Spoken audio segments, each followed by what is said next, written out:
Shalom. Before I start, I'm going to give all praises to Yahweh, Bahashem Yahushai, Bahashem Rakakodash. Give honors to the elders and apostles of Great Millstone. Peace, blessings, and salutations to all the elect Akim, Wa'akwath, learning and teaching in truth and sincerity, and in the video of the Spirit. Your brother Malak from GMS Detroit. Hey, I just got this clip. I'm going to be using, these three clips, right? Dealing with Northern Kingdom. All right, and the point of this video, don't forget about our Northern Kingdom brothers and sisters. All right, the so-called Latinos and Native Americans. They are Israelites, specifically of the Northern Kingdom. All right, and that is something that Esau, Edom. When we mention that, that really leaves a distasteful ring in his ear. Which is, that's part of the reason why he likes to call us Black Hebrew Israelites, to try to disassociate us, to cause confusion, so the other tribes don't leak up. No. We are the Israelites, which in today's terms, you would call us, a portion of us black, right? You would call another portion of us Latino or a Hispanic, and you would call another portion of us indigenous Americans or Native Americans, right? We are all collectively the Israelites.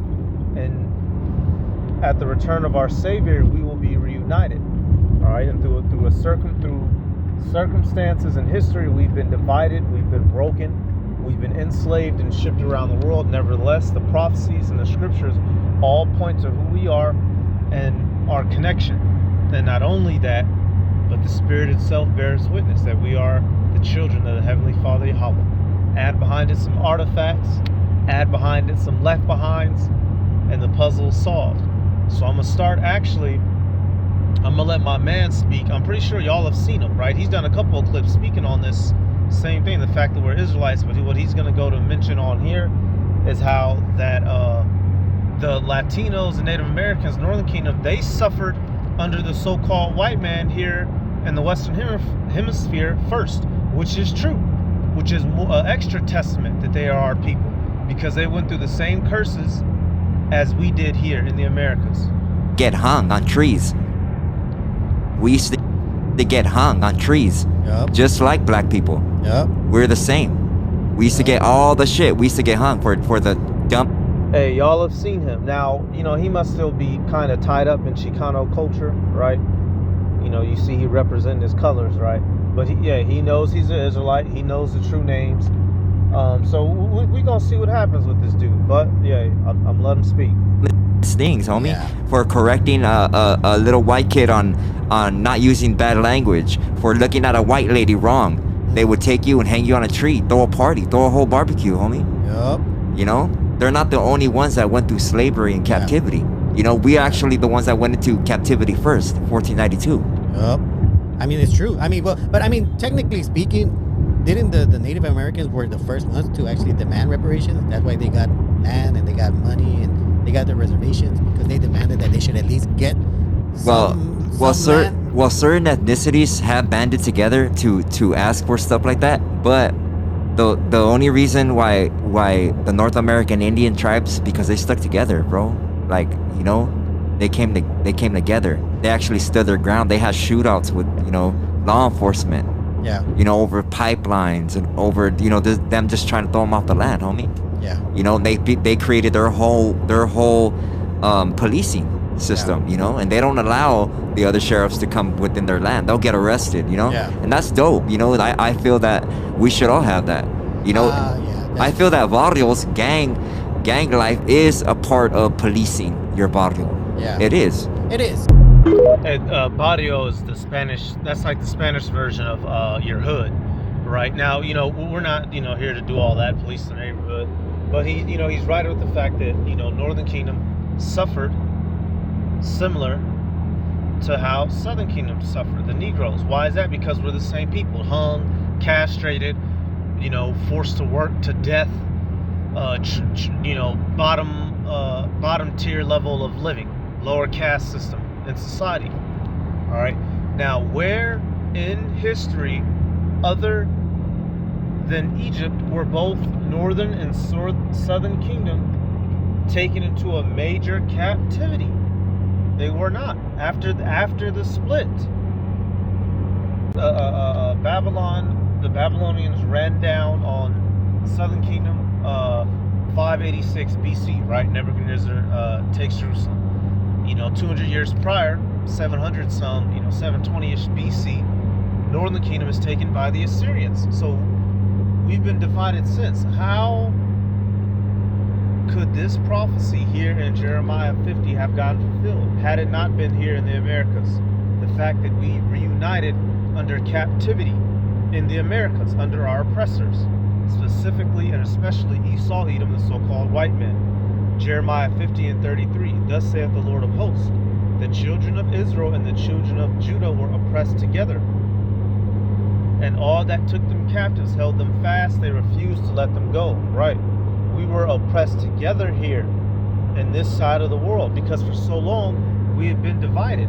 When you go to the book of Hosea, and let me get you this. There's a reason why it says this, right? You go to Hosea 4 and 17, right?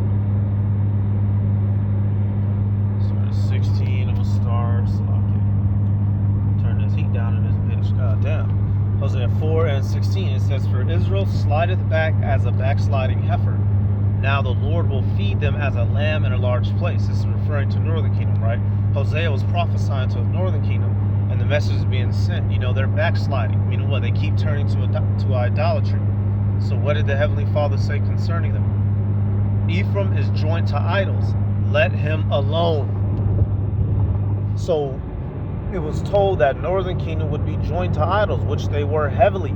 Northern kingdom didn't have a single righteous king. They were all given wholly into idolatry, which eventually led to the split that you read in 2 Kings.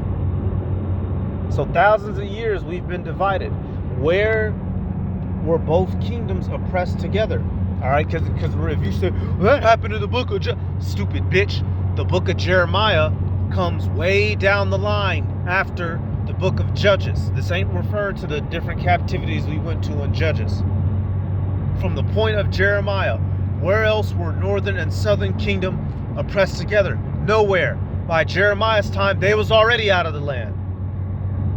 Where were we oppressed together? Here in the Americas. Why? Because we were brothers and sisters. And it was all a fulfillment of prophecy. Alright? Another one. So hey, you Negro only Israelites, Yahweh Bashim Yahweh Shai is gonna fucking destroy you. Straight up. And preaching that bullshit. Because you got motherfuckers like Dane Calloway. Oh, the real blacks are never. This is your home. The Lord is gonna destroy all you simple niggas. Any nigga that has an issue with your Latino and Native American brothers and sisters, Yahweh Bashim Yahweh Shai is gonna destroy you.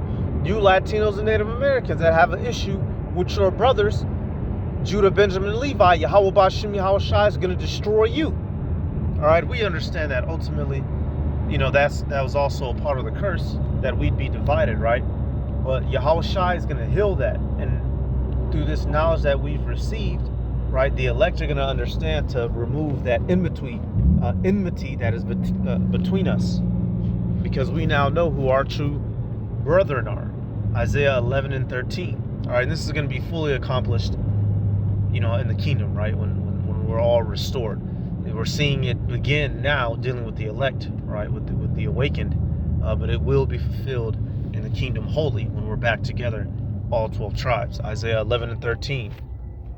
The envy also of Ephraim shall depart, and the adversaries of Judah shall be cut off. Ephraim shall not envy Judah, and Judah shall not vex Ephraim. All right, Judah represents here the head over southern kingdom. Ephraim represents the head over northern kingdom. This ultimately implicates that all of the tribes will be back together, and there will no longer be the divide that we had, like when you read between the wars of Jeroboam and Rehoboam, the two kings over northern and southern kingdom, in which the split originally began, right? We're going to come back together. And Esau, Edom, that's a problem for him, which is why he likes to throw out there confusion over who is what, changing the names of nationalities and peoples, divide and conquer, keep us separate so that we do not unite and destroy him. All right, which ultimately we're not going to do that anyway. Yahweh Bashim Yahweh Shai is going to take care of that. All right, next clip. Rican Hebraic writing. Somebody told me this was a real thing. I thought they were crazy. Loco. Then when I went down... Vocab, what you got to say about this? Hebrew writing out there in Puerto Rico. Was this a hoax too, bitch? Nah, it's legit. Down to the caves to actually check it out here in Puerto Rico, what we found was rather astonishing. Because upon closer look and examination, you start to see that each continent is connected through a common language or through common characters or paleo writings or groups of... Which is what? The Hebrew, the Proto-Phoenician, right? Proto-Canaanite, the Paleo-Hebrew, the original language of humanity on this earth, the language of the heavens. It's no coincidence you will see those shapes in different parts of the world. All right, and especially where the Hebrews dwelled. So why is Hebrew in America? Because this is where the Hebrews came. Who? The Latinos and Native Americans. Shut the door. Writings that we find on each island. When you go down this cave, is connected to the ocean basically, you're going to find a lot of these writings. They're going to match up with the paleo. It's absolutely wild. When I started to compare a lot of these writings, they were... Hey, right there you see you see what looks like an upside down Shah, or it could be a Ma, right? You see a Tha in there, right? If you know your characters. If you don't know your characters, you just think it's cracks in the wall. Absolutely, like, identical. Oh, right there, bingo. You see the Shah right there, it's clear as day. And hey, here in the Americas, dealing with Gad and Reuben, right? There's a chance you're gonna see either the ancient Paleo or the Assyrian style of Hebrew. Why is that? Because who took over Northern Kingdom and captivated them? The Assyrians. Compared to, Southern Kingdom, they more so heavily used the Paleo, which, the original, the scrolls were written in the Paleo, right? You still have certain books that they had preserved to this day. Certain, you can go get a Paleo Hebrew Old Testament Bible, right? Certain books in particular, Isaiah, Jeremiah, right? You can go look it up on Google. Southern Kingdom maintained the Paleo Hebrew even up to the time of the Maccabees. The Maccabees had coinage in Paleo, but right here, obviously, it's no surprise. Northern Kingdom, they had Paleo and they had Assyrian. Why? Because they were taken hostage by the Assyrians. To the Paleo. Not the modern day Hebrew, but the original Hebrew. A whole bunch of crosses, tovs, a whole bunch of shins. Even see the character hey, where a man is holding his hands up. It's a character of a man. Aha. And I could see why they don't want people to actually know their own history. Why they wouldn't want Puerto Ricans to... So I'm trying to pause it at the right moment so y'all can see. Salakia, y'all. Know that they are Hebrews. Now remember, can a nation be built in a day, my friend? So these ain't just all random scribbles and scribes. Hey, there's Hebrew on that wall. What's going on? No, it cannot. Neither were you guys. Information, your history didn't start in 1492. Yup, hey, come on. You seen it clear as day. Y'all making that up? Nigga, eat a dick. Information has been around since basically Woo! It's clear as day. Hold up, let me screenshot that. almost the beginning of time. This place is so historic. It's the letter Hey that I was talking about earlier. But there's so much here in the island or on the island of Puerto Rico. Studying the history of the islands worldwide helps to connect every continent, every tribe. Now, who was on the island of Puerto Rico? Ephraim, the Taínos, the head tribe. Right? Hey, according to prophecy, you go back to that Jeremiah 49, right? What does it say of Ephraim? Genesis 49. It mentions Joseph, all right, and it's going to say, where's that? Joseph. I know I'm looking right at it.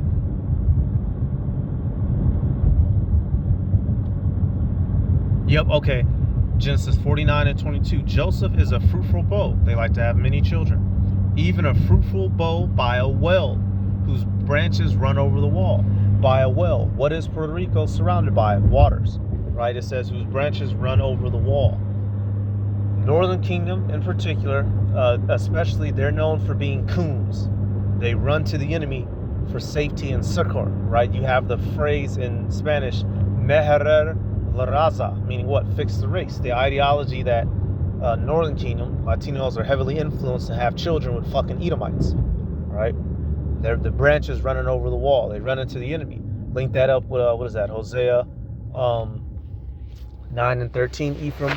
As I saw, Tyrus is planted in a pleasant place, but Ephraim shall bring forth his children to murderers. They come over here to the Americas for, for a better job, better life, a better opportunity of life, and come to find out, it's hell over here too, right? It says the archers have sorely grieved him and shot at him and hated him. Esau, Edom tried to exterminate Northern Kingdom, literally tried to exterminate Ephraim. What was it, 500 Taino men left? So every Ephraim, well, not every single, because you had Jake everywhere, right? But many of you Ephraimites who are on that island, many of you Puerto Ricans who are on that island and in America, you descend from some of them 500 men, and that's some serious fucking business, man. To get wiped down, damn, to 500 men. You got, goddamn it, you drive past more than 500 people in an hour. Come on now, y'all.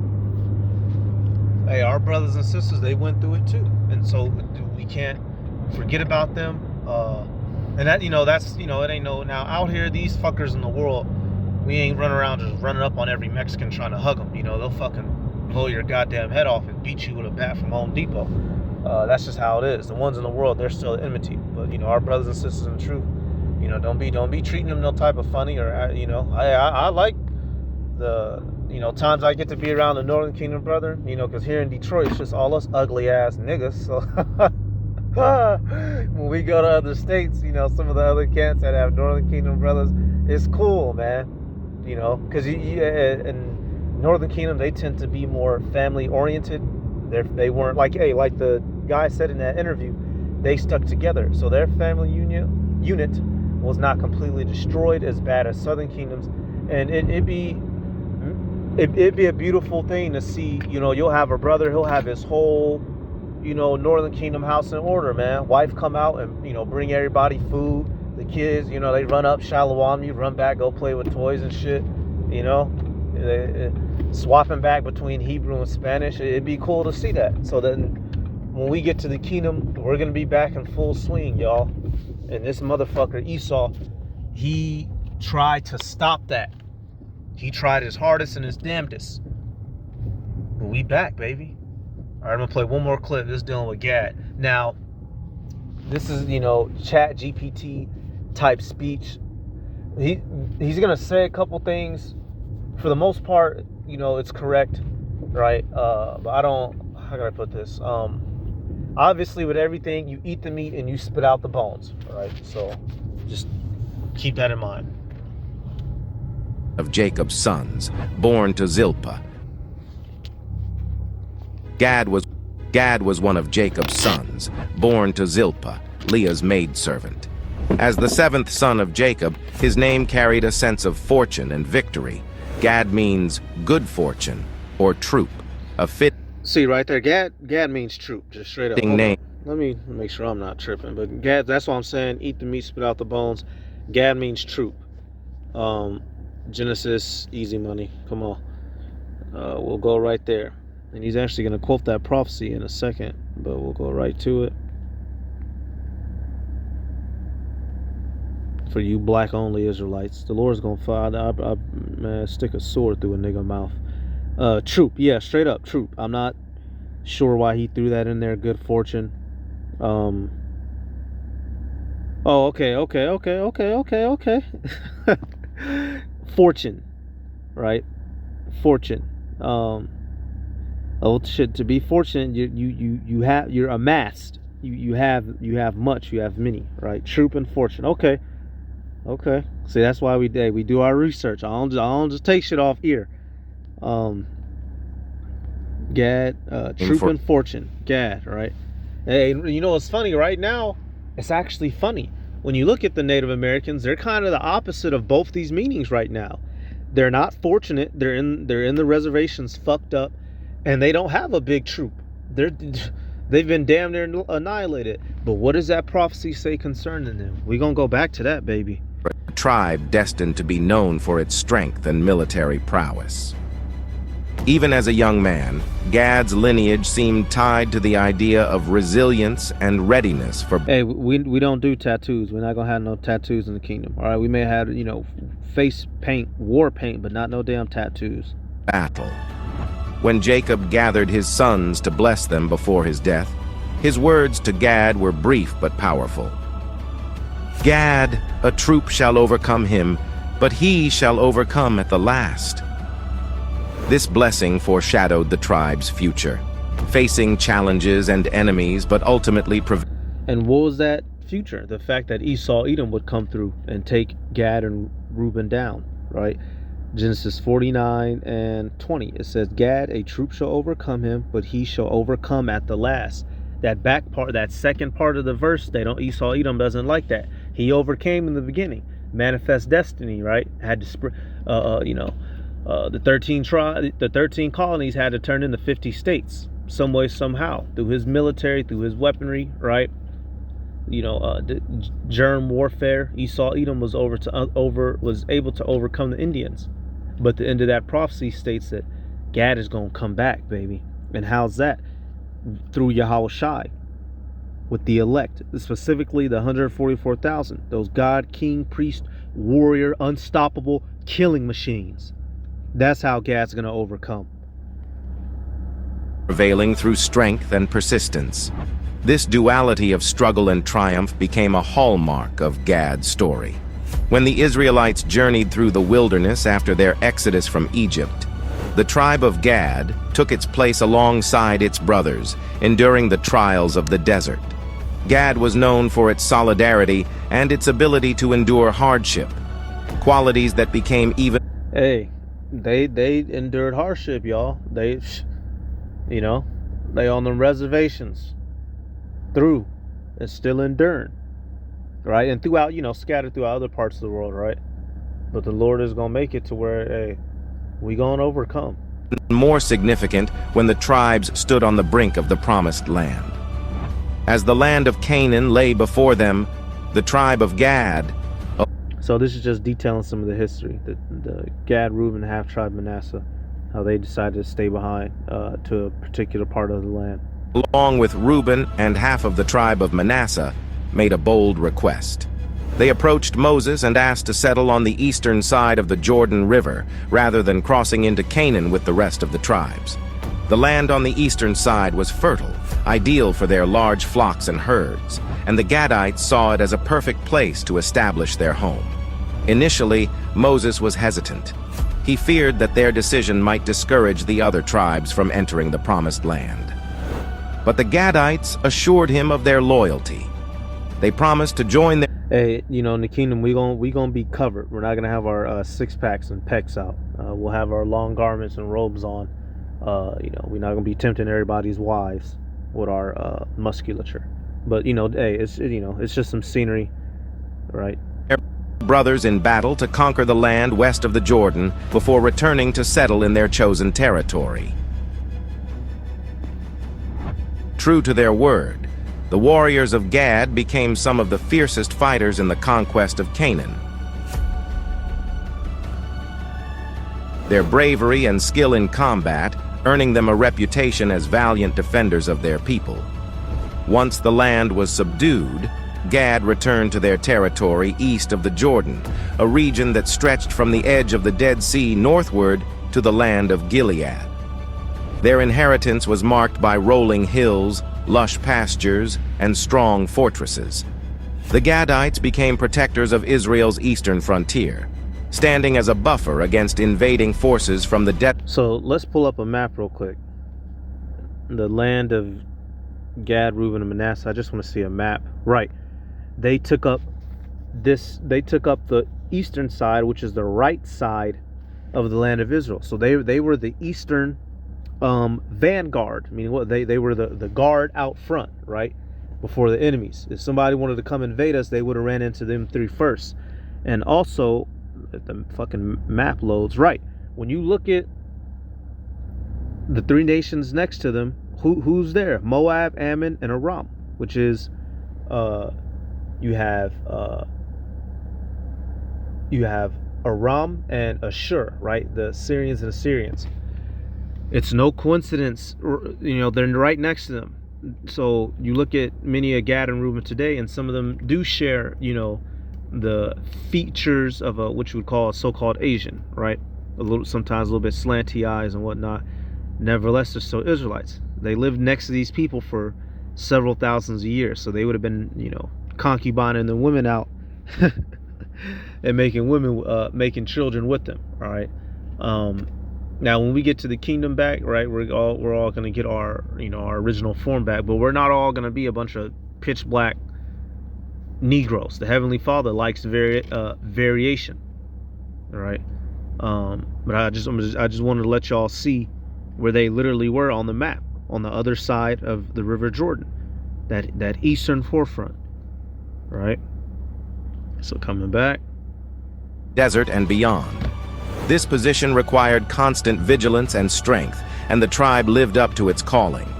The warriors of Gad were renowned for their ferocity and skill in battle. In later generations, during the time of King David, Gad's men were described as mighty warriors, fit for battle. Let's get that real quick. We prove all things over here. Gad battle. Let's do this.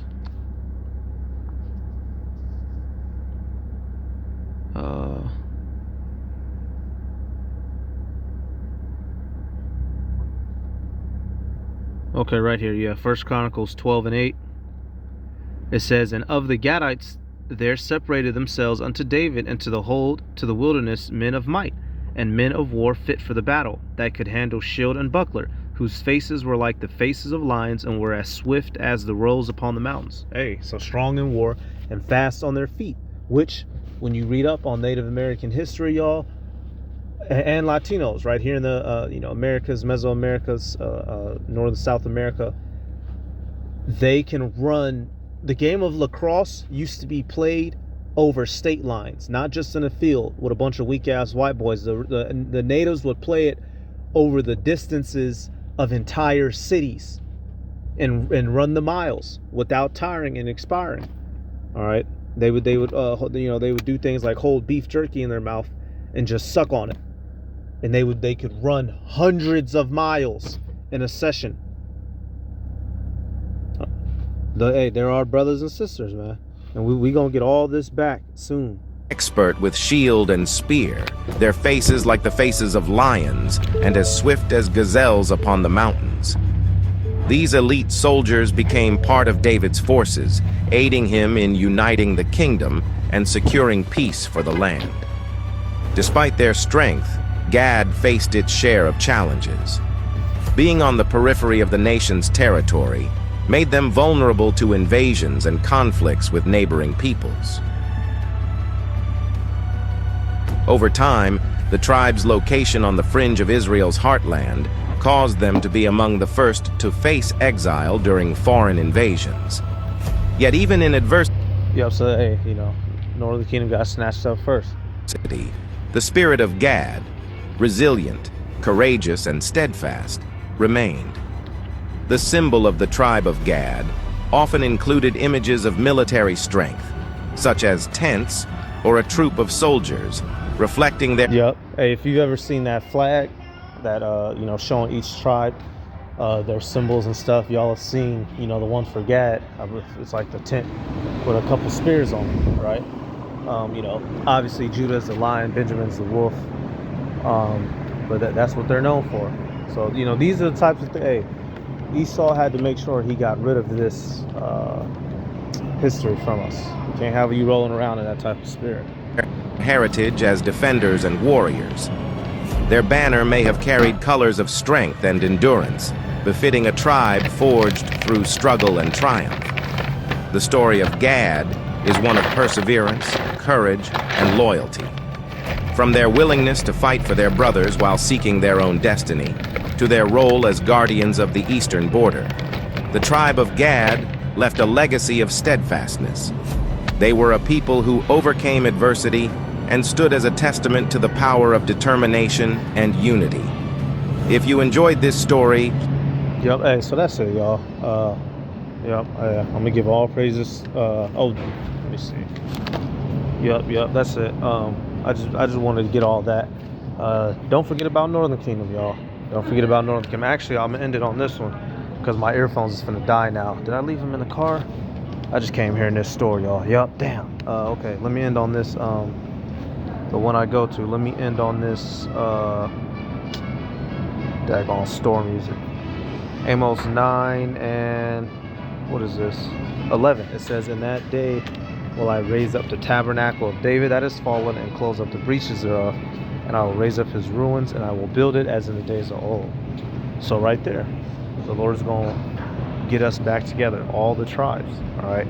And you best believe you're going to be, we're going to be shoulder to shoulder. So-called Negroes, Latinos, and Native Americans.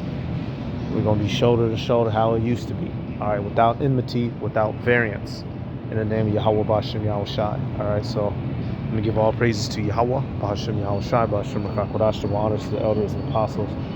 Great millstone, peace, blessings, and salutations to all they like to Akim wa Aqua, learning, teaching, and truth and sincerity. Shalom.